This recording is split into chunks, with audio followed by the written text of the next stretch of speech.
É fácil pra você acordar todo dia 5 horas da manhã pra ir trabalhar? Olá, terráqueos! Hoje a gente vai assistir o Gaio Fact, contando pra gente quais são os limites da social-democracia. Antes de começar o vídeo, eu gostaria de falar com você que gosta do meu trabalho e quiser contribuir a partir do Apoia-se ou se tornando membro aqui no YouTube. Vamos assistir junto? Ô Max, muito obrigado pelo superchat, pô. Muito obrigado. Eu já falei contigo que nunca consegui me identificar 100% como comunista, apesar de concordar 100% com as críticas. Ultimamente me identifico com a escola keynesiana. O que você acha desse sistema? Cara, eu acho que, Max, eu não sou um grande estudioso do keynesianismo. Assim, a análise que eu posso fazer, que eu posso entregar, é com base em como eu vejo o keynesianismo dentro de uma perspectiva de desenvolvimento histórico. Acho que começar daí. E o que acontece, Max, tem algumas questões, né? A primeira é que eu diria o seguinte: essa melhoria que é construída para a classe trabalhadora, no cenário em que a social-democracia se desenvolveu, né? Então a gente tá falando de Europa Ocidental, a gente tá falando que, cara, nem nos Estados Unidos, a gente tá falando de um modelo, assim, europeu, e que, assim, quanto mais você para pra pensar, mais ele é uma armadilha da ideologia. Porque esse estado de bem-estar social, que foi implementado nos países centrais e que serviu a essa ascensão, né, de alguma parte da classe trabalhadora, da garantia de certos direitos sociais, né, foi construída, primeiro, a partir da organização de um sistema internacional colonial. A Inglaterra, a França, tinham colônias, a Holanda tinha colônias, né? Então, Portugal tinha colônias, né? a possibilidade de construção desse sistema foi viabilizado, primeiro, por isso. Ou pelo colonialismo, ou pela própria dinâmica e funcionamento do capitalismo dependente. Que aí vai vir gente falar, mas a Noruega, mas a Suécia, né? Esses países têm empresas que atuam na América Latina, na Ásia, na África, na exploração de recursos naturais e que trabalha ativamente para melhorar seu acesso a preços mais baratos. E isso significa, por exemplo, né, precarização do trabalho, destruição do meio ambiente, parará, piriri, pororó. Então, acho que assim, esse é o primeiro dado importante. Porque quando a gente está falando desse modelo de social-democracia e da continuidade do capitalismo, a gente está falando, portanto, da continuidade da própria existência do sistema de classes, né? É um sistema que não prevê a superação das classes sociais. Não prevê. Então, em um momento, né, como a história do mundo é até agora a história da luta de classes, o que acontece é que, em um certo contexto, quando essa organização social não for mais compatível ou aceitável para os setores da classe dominante, o que vai acontecer é justamente uma ofensiva da classe dominante sobre a organização desse sistema. Ali a gente pode ver o caso claro da ascensão neoliberal dos anos 80, do laboratório neoliberal pinochetista no Chile, e que mostrou que essa política de reformismo foi a antessala da contra-revolução. Foi o lugar onde a contra-revolução pôde ser gestada. E aí a gente, enfim, volta até aqui pra atualidade, né? Volta até aqui pro momento da atualidade. Então, esse é o primeiro ponto gigantesco. Esse é o primeiro ponto gigantesco. Antes do Gaio falar do segundo ponto, a gente pode ver muito, já que ele mesmo falou, voltando para a atualidade, aqui no Brasil, o quanto o sentimento revolucionário foi diminuindo ao longo dos anos devido às reformas do governo Lula. A gente viu, antigamente, como é que eram os discursos do Lula, como era um discurso mais radicalizado, né? A gente costuma até brincar do Lula do Velho Testamento, porque é exatamente isso, ele tinha esse discurso mais radical, mas aí entrou no governo, e anos depois, a gente vê o Lula como é que ele tá, né? Neoliberal. E isso tá mostrado na história do país, né? O quanto as reformas, essas reformas, reforma da Previdência, reforma trabalhista, foram só para dar migalhas de dignidade pro trabalhador, para ele se contentar com isso. E aí, meu amor, você tira todo e qualquer fogo da revolução que tenha no coração de um trabalhador, né? E é por isso que é tão importante a gente tá fazendo esse trabalho de agitação e propaganda como a gente tá fazendo, pra gente poder reconstruir essa organização e montar os moldes pra gente, né, mudar as coisas. Segundo ponto é que esse mecanismo, por exemplo, que se construiu, ou essa imaginação que se construiu nos Estados Unidos, ela tem um recorte racial. Ela tem um recorte baseado na maneira de como aquela sociedade estava organizada racialmente. Existem vários impeditivos legais ao longo da história dos Estados Unidos para que a comunidade afro-americana não obtivesse títulos de propriedade, tivesse casa. Então isso mostra que esse ideal construído em cima de valores da social-democracia, né, do American Way of Life, ele servia para uma casta da sociedade americana. Tudo bem? Para um certo agrupamento. E alguns membros da classe trabalhadora branca. Mas esse tipo de realidade, pro resto, esquece, né? Esquece. Tanto que, por isso, o movimento dos direitos civis, nos anos 60, foi tão capturado pela ideia de uma equiparação jurídica e uma equiparação de propriedade, né? De igualdade de oportunidades entre brancos e negros, em um contexto em que o discurso sindical e o discurso que questionava a organização econômica hegemônica nos Estados Unidos, né? Passava por questionamento. Como é o caso, por exemplo, né, do Martin Luther King, foi assassinado, e ele foi assassinado posteriormente ao momento em que ele passa a dialogar com grupos de organizações de trabalhadores que atuavam também com pessoas da população branca. Sindicatos gerais, né? Isso é uma ameaça. Tem essa captura muito grande. Pra você esconder o fato de que esse modelo, né, muitas vezes de social-democracia, tal, de reconhecimento, não sei o quê, ele é exclusivo pra uma parcela, pra um grupo pequeno, assim, tá ligado? E é por isso que eu acho que quando alguém coloca a revolução socialista nesse lugar de utopia, de tipo,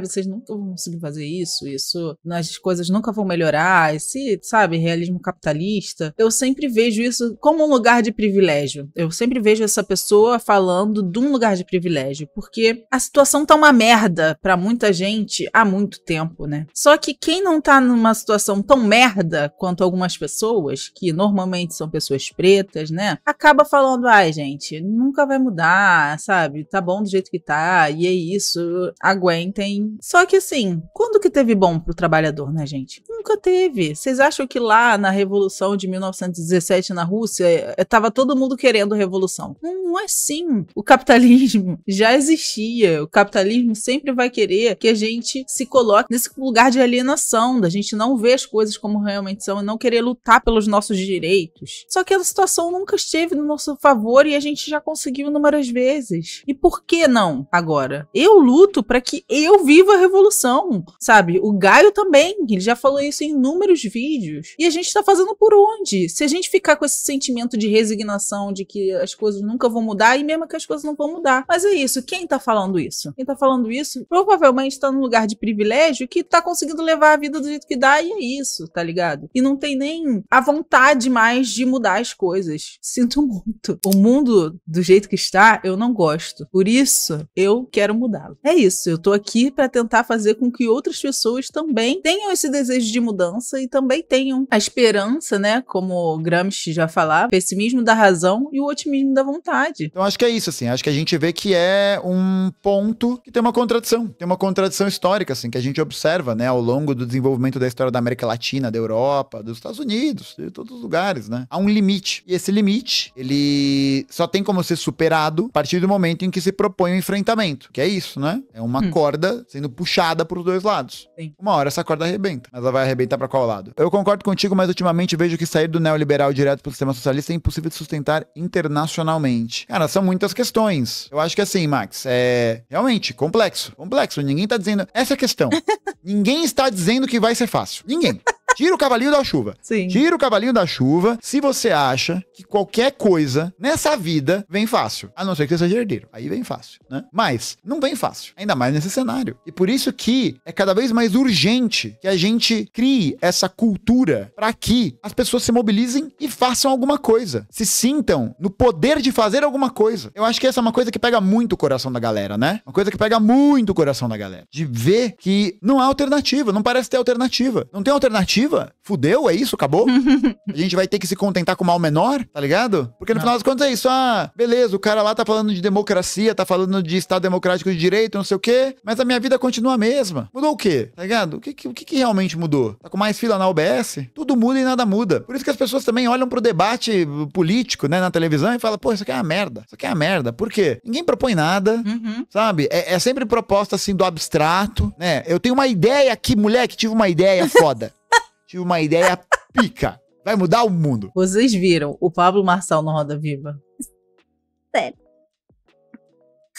As propostas dele perguntaram: Pablo, como é que você vai resolver a questão do lixo em São Paulo? Qual o orçamento que você tem para resolver a questão do lixo em São Paulo? É porque o seu plano de governo tá meio vago, assim, essas informações. A gente queria que você informasse pra gente, né? Porque todo candidato tem no plano o orçamento que vai ser destinado pra tal questão, não. A resposta do Pablo foi: o dinheiro do lixo tá no lixo, veio do lixo e já tá lá. Gente, é sério, vocês vão continuar acreditando numa pessoa dessas? E ainda tá utilizando ferramentas como cantar Racionais, como botar a música do Dexter como parte da campanha dele, pra se botar nesse lugar de antissistema e pra cooptar parte da juventude da periferia que gosta desses rappers. A estratégia é baixa, parece que foi uma criança da 5ª série que bolou essa estratégia, gente. Só que funciona. Mas assim, não acreditem em soluções milagrosas para problemas complexos, porque isso não existe, gente. Isso não vai existir. Problemas complexos, as soluções também são complexas e a gente tem que aceitar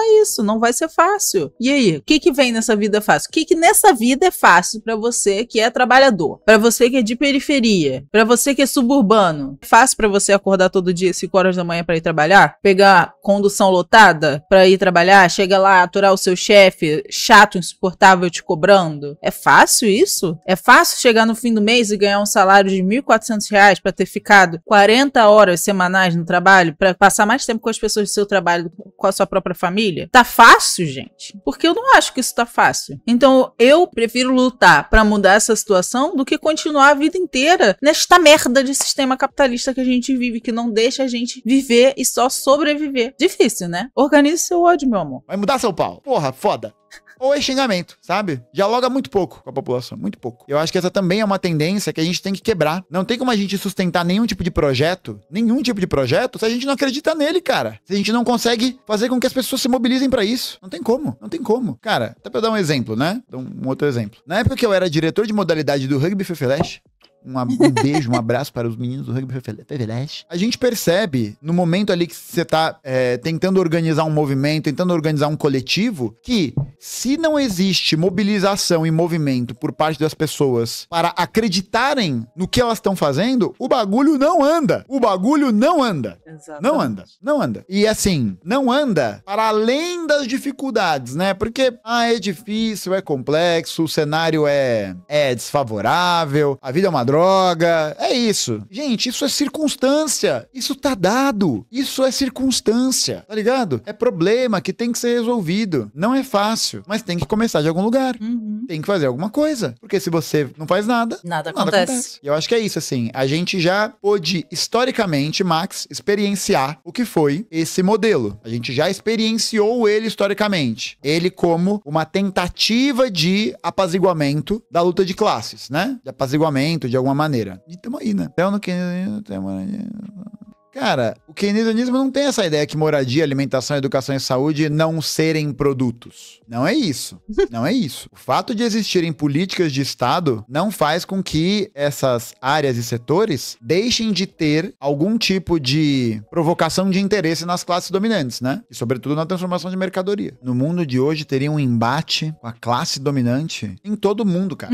Em todo mundo, em todo momento. Não é sobre viabilidade de avanço. Não é isso. Não é sobre o que é viavelmente avançável. Tem que sonhar com tudo, velho. Tem que querer tudo. Tem que querer tudo, sabe? Querer tudo não é a mesma coisa que só aceitar tudo. Ah, não, ou é do meu jeito ou não é. Não, não é isso. Mas é entender que o nosso objetivo tem que ser o mundo. Sim. Tem que ser tudo, tá ligado? Falar pras pessoas, mano, vamos lá, caralho, sabe? Vamos, a gente constrói, dá pra fazer, mano, dá pra fazer. Mas essa é a questão, Max. Eu não vou esperar, nem eu. Eu acho que socialismo, né? E essa é uma coisa que eu falo bastante porque é isso. Eu não quero ver o socialismo daqui a 100 anos. Eu não acho que o socialismo vai acontecer no Brasil daqui a 100 anos. Eu não quero tentar adivinhar quando ele vai acontecer. Eu quero fazer ele acontecer. Exato. Entendeu? Eu quero fazer ele acontecer, tá ligado? Eu acho que é isso que tem que ser colocado como esse sentimento. Tem que querer fazer acontecer, velho. Tem que querer fazer acontecer. Para, cara. Eu já tô com o olho cheio de lágrima. Poxa, cara. Tu não me faz isso. Vou conseguir ou não? Foda-se! Foda-se! Mas eu vou morrer tentando, filho. Foda-se. No meu caso, foda-se, né? No meu caso, claro. Eu tô falando de mim, né? Tô falando do que eu, enquanto sujeito, almejo. E eu acho que assim, Max, também, e aí é uma última reflexão, né? Não é a mesma coisa que achar que nós temos um plano secreto e que vai resolver todos os problemas e que vai solucionar tudo. Não. Os comunistas têm um diagnóstico. Vocês podem procurar em várias mídias, né? No Em Defesa do Comunismo tem ótimos textos sobre toda a questão do Brasil internacional. Coisa muito boa. Os comunistas produzem um diagnóstico. Um diagnóstico em favor da classe trabalhadora. Que não significa que a gente tem um plano fechadinho, um plano do Pink o cérebro. Tá ligado? Isso não existe. Por quê? Porque a gente precisa estar sempre pautando a análise concreta da situação concreta. Porque nós somos materialistas. A gente vê o que está acontecendo na realidade. A gente trabalha com fatos. A gente não fica idealizando um futuro ou prevendo como é que vai ser. Isso não faz parte do pensamento do Marx, que nós somos marxistas e a gente acredita no materialismo histórico dialético. Então a gente não fica prevendo como é que vai ser a revolução, como é que vai ser o socialismo no Brasil. Não. A gente está agora, nesse momento, lutando para organizar a classe trabalhadora, para criar condições que isso seja possível. E não ficar idealizando como é que vai ser. Isso aí a gente vai ver depois. Isso aí não é um problema para agora. Cada coisa de uma vez. Tem um livrinho muito bom chamado O que Fazer, do Titio Lenin, que ele vai te explicar exatamente. Não é um plano diabólico, não é o plano do Pink Cérebro, como o Gaio mesmo falou, né? É como a materialidade mostrou pra gente que funciona. E aí a gente tenta fazer de novo, quantas vezes for necessário. Eu falei,